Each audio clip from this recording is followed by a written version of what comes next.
ඔයත් ආදරය කරන කෙනෙක් නම් මේ වීඩියෝ එක ඔයාට ගොඩක් වැදගත් වෙයි.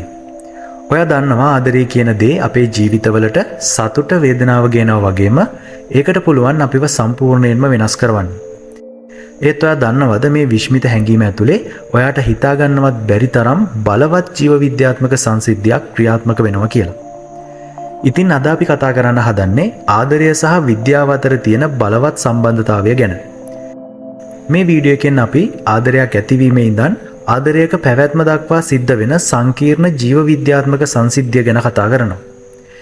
ඉතින් වෙනද වගේම අදත් මතක් කරනවා ඔයා තවමත් අපේ channel එකට අලුත් කෙනෙක් නම් දැන්ම අපේ channel එක subscribe කරලා පහලින් තියෙන bell icon එකත් on කරලා තියාගන්න කියලා. එහෙනම් වැඩි කතා බහක් නැතුව අපි යමු අපේ වීඩියෝ එකට.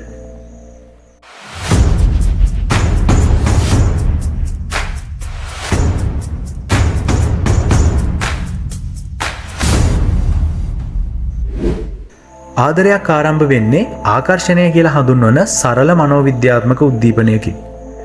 මේක spark of love නැත්නම් ආදරයේ පළමු ගිනි පුපුර කියලා හඳුන්වනවා. මේක තත්පරයකටත් අඩු කාලයකදී ගොඩක් වේගයෙන් සිද්ධ වෙන දෙයක්. ඒත් මේ ආකර්ෂණය කියන ගිනි පුපුර ඇති කරන්න ප්‍රධාන වශයෙන්ම දේවල් තුනක් බලපානවා. පළවෙනි දේ තමයි ඔයාගේ ඇස්. ආදරය කරන්න කලින් අපේ මොළය ඇස් හරහා පුද්ගලයෙකු දිහා බලලා ඒ කෙනාගේ මුහුණ ඉරියව් සිනහව සහ එයාගේ සමස්ත ප්‍රතිරූපයම විනිශ්චය කරනවා. තමන්ගේ මනෝවිද්‍යාත්මක තේරීමට ගැලපෙන ආරක්ෂිත සහ සෞඛ්‍ය සම්පන්න සහකරුවෙක් හඳුනගන්න අපේ මොළය ඈත අතීතයේ ඉඳන්ම මේ නිරීක්ෂණය කරනවා. මෙතනින් තමයි අපි අපිට ගැලපෙන අපේ හිතේ තියෙන රූපය තෝරගන්නේ. දෙවැනි දේ තමයි ඔයාගේ නාසය. මේක ටිකක් සංකීර්ණයි. ඔයා දන්නවද මිනිස්සුන්ගේ සමෙන් ෆෙරමෝන් කියන ස්වභාවික රසායනික ද්‍රව්‍යයක් ස්‍රාවය වෙනවා. මේ රසායනික ද්‍රව්‍යයට පැහැදිලි ගන්ධයක් නැහැ. ඒත් අපේ මොළයට ඒවා හඳුනගන්න විශේෂ හැකියාවක් තියෙනවා. ආදරයක් පටන් ගන්න කලින් අපි නොදැනුවත්වම මොළය මේ සුවඳ ආග්‍රහණය කරනවා. මේක සිද්ධ වෙන්නේ ඔයාට ඒ ගැන කිසිම හෝඩුවාවක් හොයාගන්න බැරි තරම් රහසිගත විදිහට. ඉතින් අපේ නාසය කරන්නේ මේ ශරීර සුවඳේ තියෙන ෆෙරමෝන් කියන රසායනික සංඥා මොළයේ VNO කියන විශේෂ කොටසකට යවන එක. මේකෙන් අපේ මොළය අත්‍යවශ්‍ය කාරණා කිහිපයක් තේරුම් ගන්නවා. මේ පුද්ගලයා මට හොඳින් ගැලපෙනවද? මේ පුද්ගලයා මගේ ප්‍රතිශක්තිකරණ පද්ධතියට ගැලපෙනවද? අපේ අනාගත දරුවන් නිරෝගී වේවිද? මෙන්න මේ කාරණා විනිශ්චය කිරීමෙන් පස්සේ අපේ මොළය ආදරය කියන මනෝවිද්‍යාත්මක ක්‍රියාවලිය ආරම්භ කරනවා. හොඳට මතක තියාගන්න මේ ෆෙරමෝන ගැලපෙන්නේ නැත්නම් ඔයා දකින කෙනා කොච්චර ලස්සන වුණත් කොච්චර කඩවසම් වුණත් ඔයාට කිසිම දෙයක් දැනෙන්නේ නැහැ. තුන්වෙනි දේ තමයි ඔයාගේ මොළයේ ප්‍රතික්‍රියාව. මේක තමයි කෙනෙක්ව දැකලා ඇතිවෙන ආකර්ෂණය ආදරයක් විදිහට ඉදිරියට පවත්වා ගන්න අවශ්‍ය වැදගත්ම සාධකය වෙන්නේ. ඉතින් අපි කෙනෙකුට කැමති වුණාම අපේ මොළය රසායනික හෝමෝන තුනක් නිකුත් කරනවා. ඒවා තමයි ඩෝපමයින්, ඔක්සිටොසින් සහ සෙරටොනින් කියන්නේ. මේ අතරින් ඩෝපමයින් කියන හෝමෝනය ගොඩක්ම වැදගත්. මේක උද්දීපන හෝමෝනය කියලාත් හඳුන්වනවා. ඔයා කැමති පුද්ගලයාව දකිද්දි හෝ එයා ගැන හිතද්දි ඔයාගේ මොළය ඩෝපමයින් නිකුත් කරනවා. ඉතින් මේ හෝමෝනය නිසා ඔයාට ආදරය ගැන නැවුම් හැඟීමක් දැනෙන්න පටන් ගන්නවා. මෙන්න මේ නිසා ඔයාට එයා ගැන හිතන්නේ නැතුව ඉන්න බෑ. ඔයා ආදරය කරන කෙනාව දකින්න බැරි වුණොත් ඔයාට දුකක් සහ හිස් බවක් දැනෙනවා. කෙටියෙන්ම කිව්වොත් ඔයාට ආදරය ගැන ඇබ්බැහිවීමක් දැනෙන්නේ මෙන්න මේ ඩෝපමයින් හෝමෝනය නිසා. දෙවැනි හෝමෝනය තමයි ඔක්සිටොසින් කියන්නේ. මේක විශ්වාසයේ හෝමෝනය කියලාත් හඳුන්වනවා. ඉතින් මේ හෝමෝනයෙන් කරන්නේ විශ්වාසය, සම්බන්ධතාවය, ආරක්ෂාව සහ චිත්තවේගීය බැඳීම් කියන හැඟීම් උද්දීපනය කරන එක. මේ නිසා ඔයා ආදරය කරන කෙනා ගැන විශ්වාසයක්, එයා ළඟ ඉද්දී ආරක්ෂාකාරී හැඟීමක් වගේම එයාට සමීප වීමේ අවශ්‍යතාවයකුත් ඇති වෙනවා. ඒ වගේම වැදගත්ම දේ තමයි ඔක්සිටොසින් හෝමෝනයෙන් අපි කලින් කතා කරපු ආකර්ෂණය ආදරය බවටත් ආදරයේ චිත්තවේගීය ගැඹුරු බැඳීමක් බවටත් පත් කිරීම. තුන්වෙනි හෝමෝනය තමයි සෙරටොනින් කියන්නේ.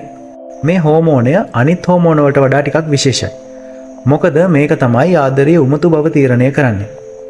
ඉතින් කෙනෙක් ආදරයෙන් බැඳුනම මේ හෝමෝන මට්ටම වේගයෙන් අඩු වෙන්න පටන් ගන්නවා.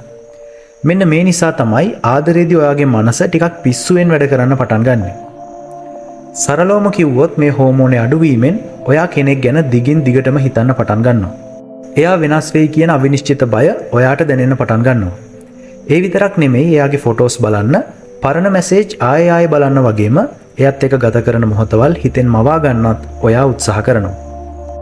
ඉතින් කාගේ හරි ජීවිතයක පළමු ආදරය අමතක කරන්න බැරි වෙන්නේ මෙන්න මේ හෝමෝනේ බලපෑම නිසා. දැන් අපි කතා කරමු මේ කතාවේ වැදගත්ම කොටස ගැන. ආදරයේදී අපිට එකම කෙනෙක්ව විශේෂ වෙන්න හේතුව මොකක්ද? ඉතින් මේකට අපේ ශරීරයේ රසායන විද්‍යාත්මක සැකැස්මත් බලපානවා. මම කලින් කිව්වා වගේ ඔයාගේ මොළය සහ නාසය කැමති වෙන්නේ ඔයාගේ ප්‍රතිශක්තිකරණ පද්ධතියට හරියටම ගැලපෙන ස්වභාවික සුවඳක් තියෙන කෙනෙකුට. මේක මානව පැවැත්මට ශක්තිමත් සෞඛ්‍ය සම්පන්න අනාගත පරම්පරාවක් නිර්මාණය කරන්න උදව් කරනවා.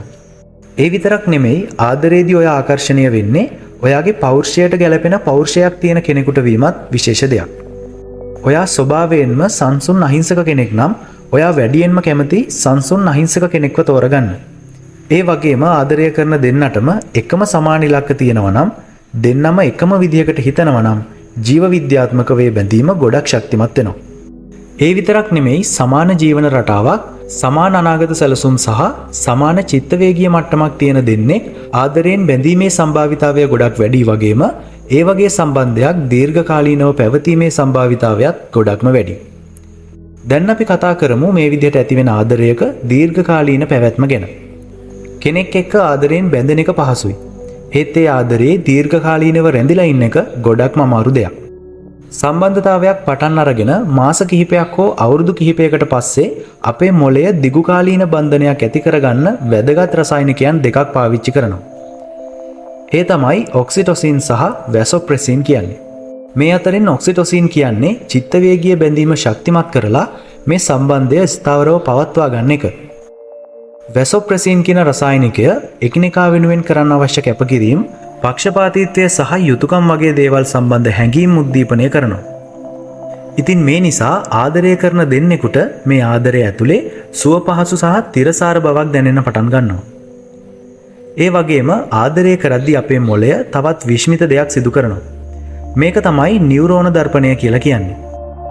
මේ විශ්මිත ක්‍රියාවලියේදී වෙන්නේ ඔයාගේ මොළය ඔයාගේ සහකරුවාගේ හැඟීම් පිටපත් කරන එක. එයා සතුටින් ඉන්නව නම් ඔයාට ඒකෙන් සතුටක් දැනෙනවා. එයා ඉන්නේ දුකින් නම් ඔයාටත් දුකක් දැනෙනවා. ඒ වගේම සමහර වෙලාවට ඔයාලා දෙන්නටම එකම දේ දැනෙනවා නම් ඒ කියන්නේ ඔයාලා අතරේ ශක්තිමත් චිත්තවේගීය බැඳීමක් තියෙනවා කියන එක. ඒ විතරක් නෙමෙයි මේ ගැන අධ්‍යයනය කරන විද්‍යාඥයන් තවත් විශ්මයජනක දෙයක් හොයාගෙන තියෙනවා. දීර්ඝකාලීන ආදර සම්බන්ධතාවයක් පවත්වා ගන්න යුවලකගේ හෘද ස්පන්දනය හුස්ම ගැනීමේ රටාව සහ මොළයේ තරංග රිද්මයන් පවා සමාන තත්ත්වයක් අනුගමනය කරනවා. ඉතින් හිතන්න ආදරය කියන්නේ මොනතරම් බලවත් හැඟීමක්ද කියලා. ආදරය කියන්නේ හැඟීමක් විතරක් නෙමෙයි. ඒක අවුරුදු දහස් ගණනක් තිස්සේ මිනිස්සුන්ට ජීවත් වෙන්න උපකාර කරපු ජීව විද්‍යාත්මක බලවේගයක්. ආදරය නිසා අපි එකිනෙකාව ආරක්ෂා කරගන්නත්, පවුල් ගොඩනගා ගන්නත් වගේම අපේ සහකරුවන්ට සහයෝගය දෙන්නත් අපිව දිරිමත් කරනවා. ඒ වගේ මේකට පුළුවන් අපි හිතන ආකාරය සහ අපේ හැසිරීමත් වෙනස් කරන්න. සරලවම කිව්වොත් ආදරය කියන්නේ මිනිස්සු දෙන්නෙකුට නිර්මාණය කරන්න පුළුවන් ගැඹුරුම සම්බන්ධතාවයට. ඉතින් දැන් අපි එනවා අපේ වීඩියෝ එකේ අවසාන කොටසට. අද වීඩියෝ එක ගැනත් ඔයාට කියන්න දේවල් ගොඩක් ඇති. ඉතින් මේ අදහස් කමෙන්ට් කරන ගමන්ම අද වීඩියෝ එක හොඳයි කියලා හිතෙනවා නම් වීඩියෝ එකට ලයික් කරන්නත් අමතක කරන්න එපා. ඉතින් තවත් දවසක මේ වගේ රසවත් මාතෘකාවක් එක්ක අපි ආයෙත් හමු වෙමු. ඉතින් අදත් අපේ වීඩියෝ එකත් එක්ක රැඳුණු ඔයාලා හැමෝටම සුබම සුබ දවසක් වේවා.